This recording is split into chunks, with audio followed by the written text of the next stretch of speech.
Okay, welcome back for episode 2 of my series. And there's a lot of diplomatic stuff that happened. As you can remember, Turkey declared war on me earlier on.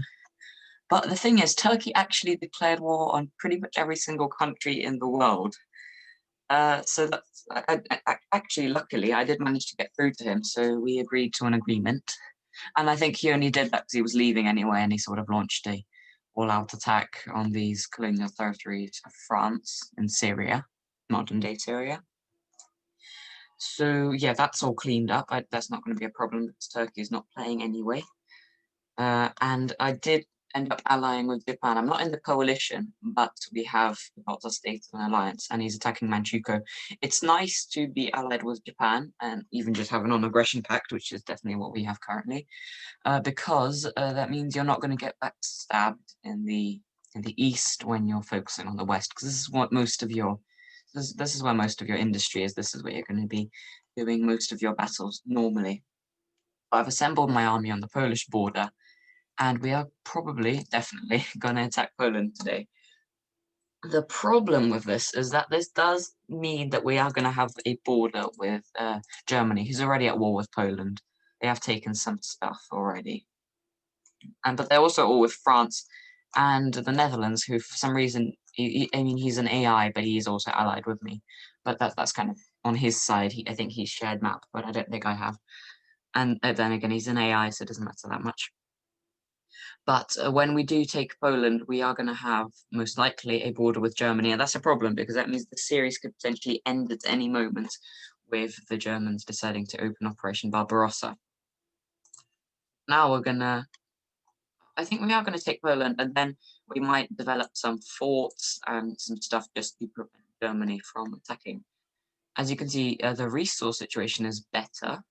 We've managed to increase this by a lot. Our goods and grain is also not too bad. In terms of research, I started researching some stuff a bit early.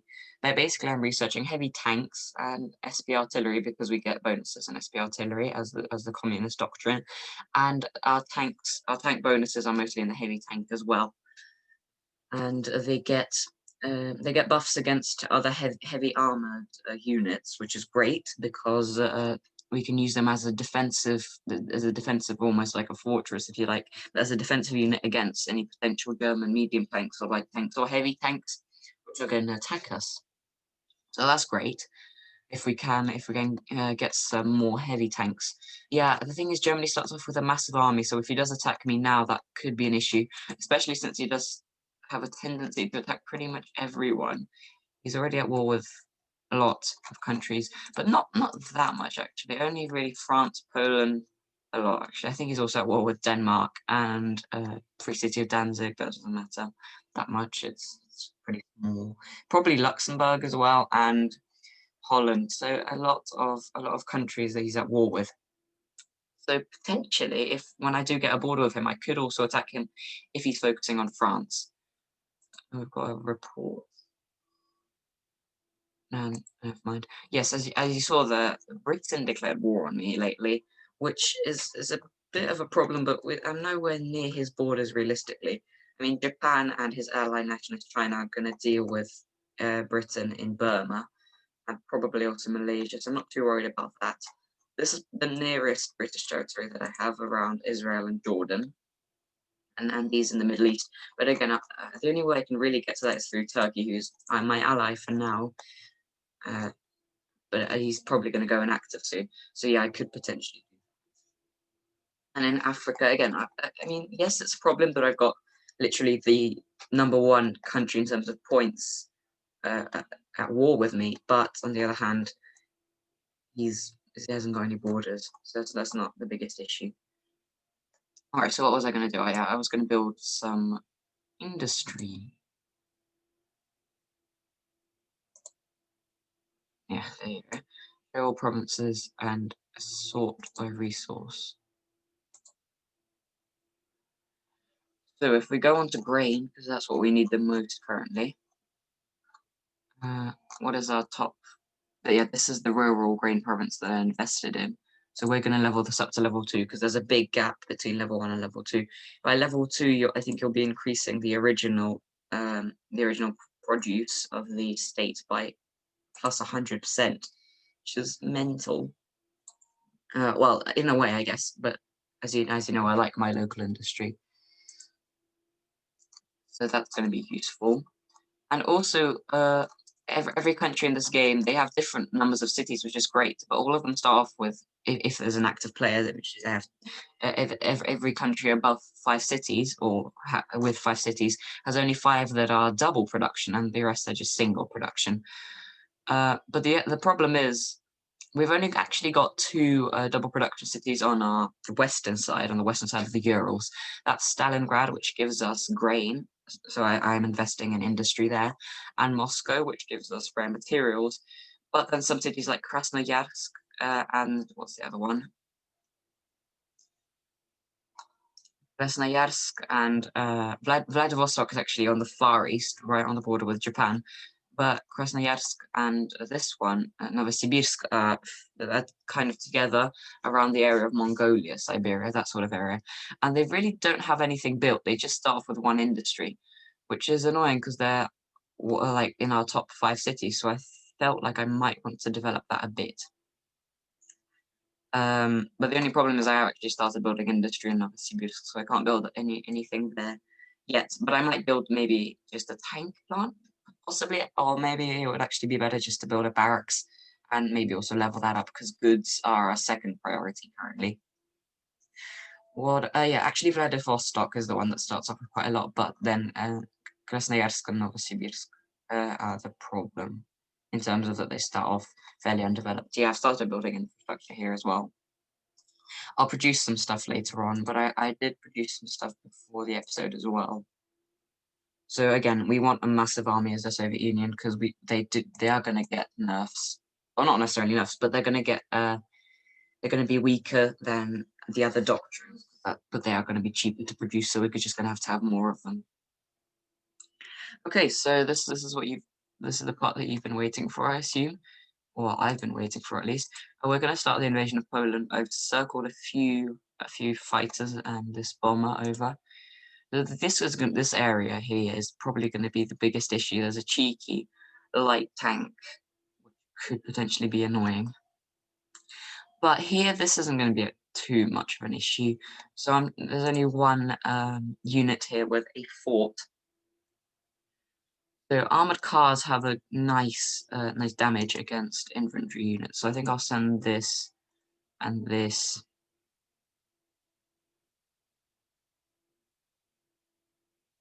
And this over to attack here.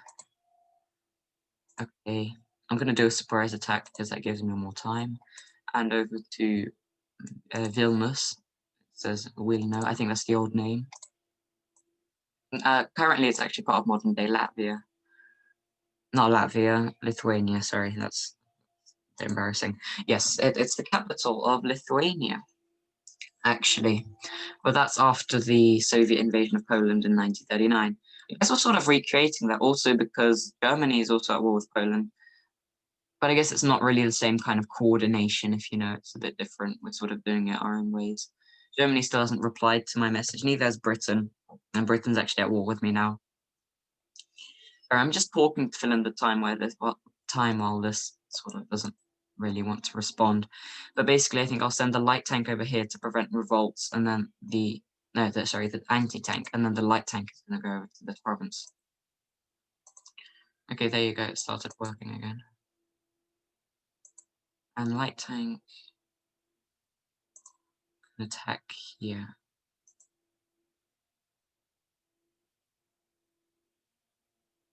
He says hopefully. Yes. Okay, there's nothing in these 2 provinces. So I'll deal with that later. I'm just going to send my troops to actually attack the units that they have on the border currently. Sorry, this lag is horrific.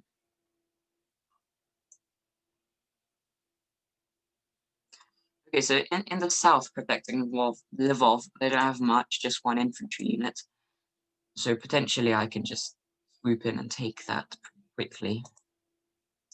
I'm going to go this and this to attack it here. And what have we got left? We've got an artillery and a light tank. Okay, I think I'll send the light tank over to attack here. And then continue on to here. And then this artillery is just going to go here in case revolts. In case there's a revolt, and then if this potentially revolts later on, then I'll also go over there to take it, because there's not going to be anything there. You see, the problem, the Blitzkrieg mode that I played before, in that the provinces are huge compared to this mode, the 1939 map, which is probably why I think this is the best map, because the province sizes are very small, and that means that it's much more realistic, and you have more detail. And in a way, you don't just take one province, then you've got half of Ukraine when you take something like Kiev or whatever. If it's not a city. I don't think it was when I attacked the Soviet Union as Germany. But then the other side of that is it's much harder to control revolts. So sometimes you just have to say, oh, well, there's going to be the first stage when you're going to have to take everything, and then you're going to have to deal with those revolts that are probably going to come after that. With the larger provinces, you could probably have some kind of juggle it and make sure that you don't get many revolts. So this is going to be the issue. And I'm going to send my medium tank because that's going to have the best damage against this armor. So when this wants to work, yes, okay. Back and send it over here. This is quite a nice collection of stuff, and this will also deal good damage against the light armor class of the light tank. Yeah, I actually do have quite a lot of units here. Wow. But I might as well just send all of this over to attack the light tank, then continue on here. This is like the first bit of the attack. Could potentially be a risky move, but I'm just going to move this guy over here. And then I think I've just got an artillery piece left.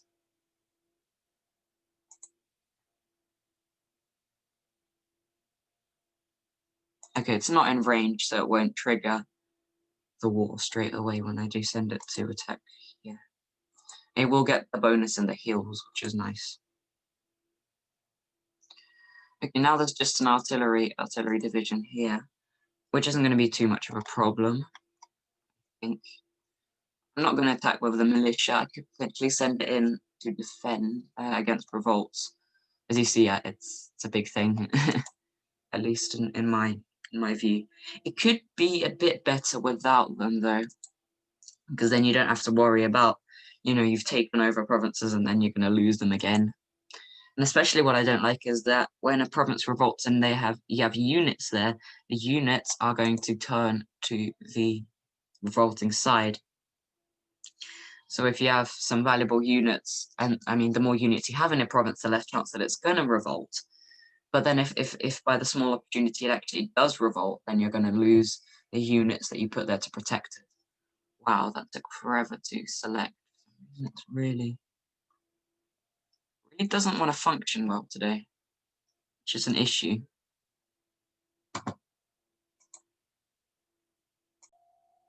Okay, hopefully now it's going to work a bit better. I just cleared out the CPU. Or not. Yeah, because I realize it's probably very painful. Instead of actually watching me conduct the attack here, instead you have to listen to my waffle, which is not ideal. Okay, we're going to send the artillery, because there's the Hills province, and this. And I'll think about the infantry later. Oh yeah, I'm going to have to split the tank off separately. Wait, did I not select the infantry? Oh yeah, because I didn't. Okay, yeah, I think I will.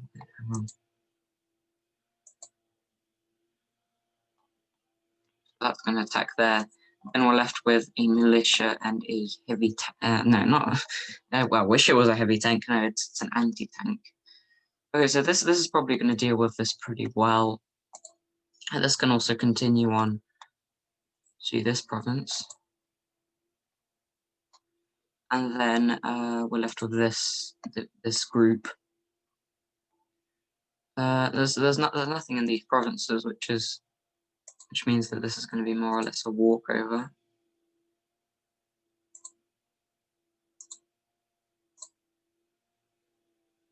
There's a lot of artillery here.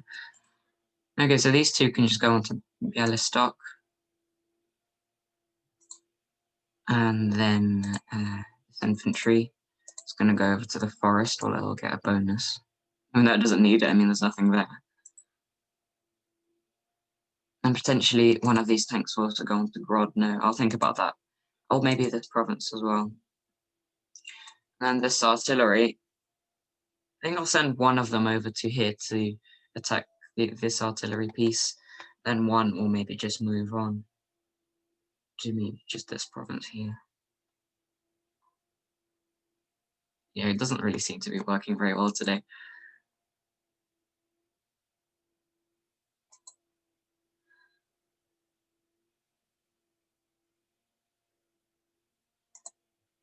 I might as well keep talking.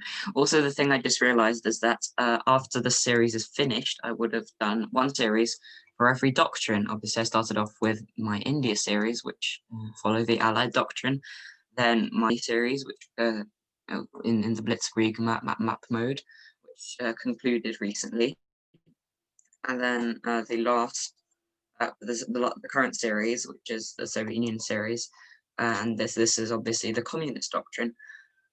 So I guess ideally the next series would be the last Pan-Asian doctrine, and arguably the best doctrine. Okay, not what I wanted to do. Which unit even is this? I think this guy was attacking the light tank. Okay, so obviously the last doctrine is the Pan-Asian doctrine, which is arguably the best, and I still haven't tried it. Actually, I don't think I've ever played properly with it. Actually, yeah, I don't think I have.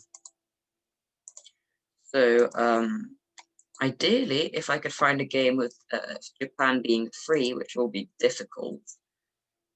I mean, the best I've gotten in this games, in these 1939 map modes so far is the Soviet Union, but that was recently. No. Before that, my best was yeah, Italy, actually. I did join the game as Italy. Before that, the best was India, but so I played a bit as Italy. I didn't record that. And everyone pretty much went inactive pretty soon, so that didn't amount to much. So it will be hard to get Japan, but ideally that would be my fourth series, a series as Japan, and I'm kind of looking forward to that. So comment below if you want that. If you're still watching, I'm assuming no one is really, to be honest. But so this is the attack on Poland. Hopefully most of this isn't really defended, so we're going to be quite a nice way in. And if I can continue on to some of its western cities, like possibly Warsaw, that might be realistically the furthest I can get. Then maybe Lodz, then Krakow. But considering they are at war with Germany, that might not happen. But if I do get to these, that would be nice. And they do. This is probably their resource rich territories are here in the middle, with Lublin, Jelm. I don't know how to pronounce that. Sorry.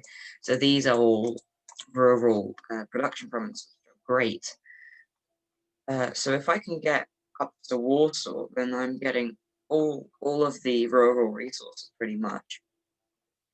And yeah, a decent chunk of Poland, and more or less what the Russian Empire had before the revolution.